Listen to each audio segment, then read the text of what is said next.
ازيكم يا حبايب، عاملين ايه؟ كل سنه وانتم طيبين. النهارده هنعمل برضو القرص الطريه لسحور رمضان. يلا بقى نسمي بسم الله وندخل على الوصفه بتاعتنا على طول. طبعا جبت الطبق الكبير دوت بتاع العجن، مخصص للعجن. جبت كيلو دقيق. عايزه برضو تزودي عايزه تقللي على حسب رغبتك ووقتك انت. وحطيت عليه حوالي 3 معالق سكر، وحطيت معلقه كبيره ينسون ومعلقه كبيره سمسم، واللي طبعا انا كنت محمصاهم في طاسه كده من غير اي حاجه خالص، ورشه ملح كمان. وسبتهم لما يهدوا السمسم واليانسون. عايزه تضيفي شمر تضيفي، بس احنا عندنا مش بنحبه. دي حسب رغبتك انت، بيدي طعم وريحه حلوه جدا في المعجنات. تمام. حطيت كمان كيس خميره اللي هي حوالي معلقه كبيره، معلقه كبيره فوريه. طبعا قلبت المكونات بتاعتي الاول. وطبعا انا كان عندي لبن رايب انا اللي مروباه، وانا عملت لكم الفيديو ده قبل كده، ترويب اللبن سهل برضو وجميل وبينفع في حاجات كتيرة جدا. دي حوالي كوباية انا ضفتها الاول. هضيف اللبن بالتدريج. طبعا انا حاطه جنبي بقيه اللبن بتاعي على حسب العجين بتاعي. طبعا انت عارفه العجين بتاعك او الدقيق بتاعك نوعيته بتستهلك قد ايه.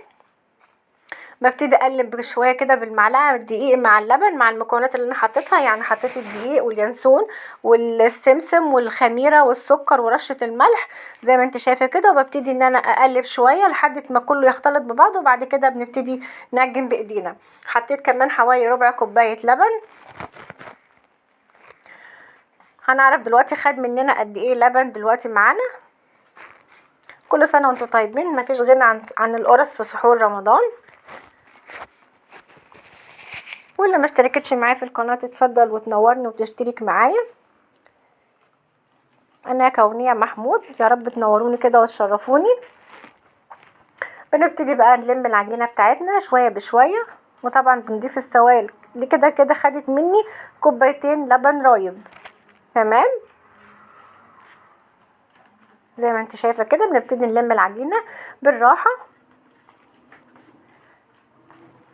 حلوه جدا جميله جدا، مش لسحور رمضان بس، لا بنستعملها في كل الاوقات بصراحه. يعني الصبح كده مع كوبايه شاي بحليب، مع مربى، مع جبنه بيضه، جبنه حادقه، حلاوه، بتبقى حلوه جدا جدا جميله ولذيذه، وفطار سهل وسريع وخفيف في نفس الوقت. وبرده في العشاء ممكن نتعشى بيها بحاجات خفيفه برده، مع كوبايه شاي بحليب حلوه جدا، مع حلاوه، مع مربى برده، مع جبنه قريش، مع جبنه حادقه. كله جميل جدا معاها وبتبقى حلوه جدا. وكمان ضفت حوالي علبه زبادي اللي هي حاليا بقت 105 جرام. بتدي طراوه للعجينه وريحه وطعم حلو جدا. تمام. ببتدي ان انا اقلب كل المكونات مع بعضها لحد ما تتم العجينه معايا، واشوف طبعا يعني هي بتبقى يعني درجة لونتها ايه معايا. طبعا عشان هي قرص طرية لازم العجينة بتبقى طرية بس مش بتلزق. يعني احنا هتبقى طرية بس مش بتلزق. تمام. بتبتدي نعجنه فيها ونلك فيها علشان تتلم معانا وتبقى حلوة، والعجينة بتاعتنا تبقى حلوة جدا وتبقى طرية معانا وتبقى طيعة معانا واحنا بنستعملها. تيتا عندك مصاصة؟ تمام. طبعا انا كده اهوت وصلت كده للعجينة بتاعتنا. طبعا هتاخد كمان معانا المادة الدهنية. كنت محضرة حوالي كوباية الا ربع سمنة على زيت. عايزة تخليها سمنة بس ماشي، عايزة تخليها زبدة وسمنة وزيت ماشي، ميكس بتبقى ميكس حلوة جدا وبتديكي برضو طعم وطراوة حلوة قوي للعجين. بس ما ينفعش زيت بس، يعني الا لاخواننا بقى طبعا المسيحيين لو عايزينها هم تبقى صيامي، تبقى بس عبارة عن زيت بس، تبقى حلوة برضو جميلة، بس هو الزيت بينشفها شوية. تمام. هنبتدي ان انا اعجن لحد المادة الدهنية كلها تختفي مع العجين. الاول بتديكي كده ان هي بتتقطع، بس بعد كده بتلم معانا وبتبقى حلوة جدا. زي ما قلت لك العجينة بتبقى طيعة في ايديكي، بتبقى حلوة جدا. دي من وصفات سحور رمضان يا حبايبي، حلوة قوي قوي وجميلة. وزي ما قلت لك بتنفع في كل الاوقات، فطار وعشاء وبين الوجبات برضو بتبقى حلوة جدا وبتنفع في حاجات كتيرة جدا. كل سنة وانتم طيبين. بنزل لكم كده وصفات عشان شهر رمضان ده، يعني خلاص يعني خلاص قرب. كل سنة وانتم طيبين. فبننزل وصفات كتيرة جدا لرمضان. كده شفت العجينه بتاعت عامله ازاي؟ زي ما قلت لك هي طريه بس مش بتلزق، حلوه جدا. وزي ما انت شايفه العجينه معاكي طيعه خالص، حلوه قوي قوي جميله. طبعا هنسويها ونسيبها تخمر على حسب الجو بتاعنا. طبعا احنا حاليا في الجو الساقعه، فهتبتدي ان هي تغيب معانا شويه، يعني هتاخد ساعه معانا. وطبعا انا بغطيها بكيس بلاستيك، وبعد كده او بالستريتش لو عندك. بعد كده بغطيها كمان بالفوط بتاعتي، وبتركها في مكان دافئ عشان تبتدي تخمر معايا وتبقى حلوه. كل العجينه دي بالذات بتاعت القرص كل لما بتخمر بتديكي نتيجه حلوه جدا. تمام، سبتها لحد ما خمرت وبقت بالشكل الجميل ده. وشايفه جميله قوي ازاي، ولون العجينه بيضه وحلوه كده وجميله. ببتدي بقى بكون محضره السيجان بتاعي، طبعا ما بتندهنش اي ماده دهنيه. ببتدي ان انا اقطعها على حسب حجم القرصه اللي انت عاوزاها.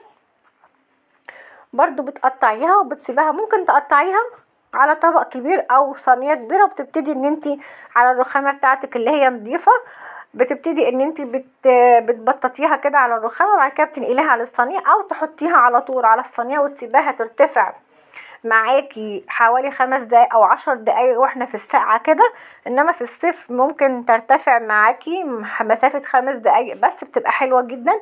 ببتدي ان انا اقطعها وبوزعها في السيجان بتاعتي او الصواني بتاعتك زي ما انت شايفه كده. وبتكوني طبعا مسخنه الفرن قبلها، بتكوني مهدياه من تحت ومن فوق. بعد كده لما بتبتدي تحطي الصواني بتعليه، بس بتتابعيه طبعا عشان ما تاخدش منك قعر من تحت وتبقى ناشفه معاكي، تبقى طريه من فوق وناشفه من تحت، لا ما تبقاش مستحبه. لازم تكون من فوق نفس تحت كده ومستويه وشكلها حلو، يعني اللون من فوق ومن تحت جميل كده ومحمر وحلو. تمام، طبعا بتبتدي بقى تفرزنيها ان شاء الله لما بتخلصيها بقى وبتسيبيها تهدى شويه. طبعا بتحطيها كده وهي صابحه عشان لما تبتدي انت تطلعيها قبلها ب10 دقايق بربع ساعه على رخامه المطبخ او الكاونتر بتاع المطبخ بتاعك، بتبتدي ان اكنك لسه عاملاها. او في الميكروويف بتسخنيها 5 دقايق بتبقى زي الفل معاكي. بتبتدي برضو تغطيها بعد ما تقطعيها، وبنسيبها زي ما قلت لك بترتفع شويه. بعد كده بتبقى حلوه كده، بتبقى طيعه برضو معاكي وانت بتفرديها زي ما انت شايفه حلوه جدا. ممكن لو مش عايزاها تبقى قابه معاكي بتخرميها بالشوكه، بتبقى حلوه. عشان لو انت مش من النوعيه اللي انت بتحبي القرص مرفوعه او قابه معاكي في الفرن، بتخرميها بالشوكه بحيث ان هي تبقى حلوه جدا وتبقى ايه، مش مرفوعه او منفوخه معاكي يعني، دي حسب رغبتك انت. تمام، وطبعا برضو بنسيبها ترتاح كمان حوالي 10 دقايق واحنا في الساقعه دي. تمام، انا كنت طبعا مقطعه الحجم بتاعها كبير شويه، فالقرصه معايا كبيره، عايزه تصغريها على حسب برضو رغبتك انت. تمام، خلاص خلصناها وخبزناها وبقت طلعت بالشكل الجميل القمر ده. وطبعا قلت لكم ده حلو قوي لسحور رمضان وجميله جدا. يا رب وصفتي تعجبكم وتنول اعجابكم يا رب. وزي ما قلت لكم يا رب تشرفوني كده ولايكات عشان الفيديو ينتشر يا حبايبي. حلوه جدا وطريه زي شايفه شكلها عامله ازاي.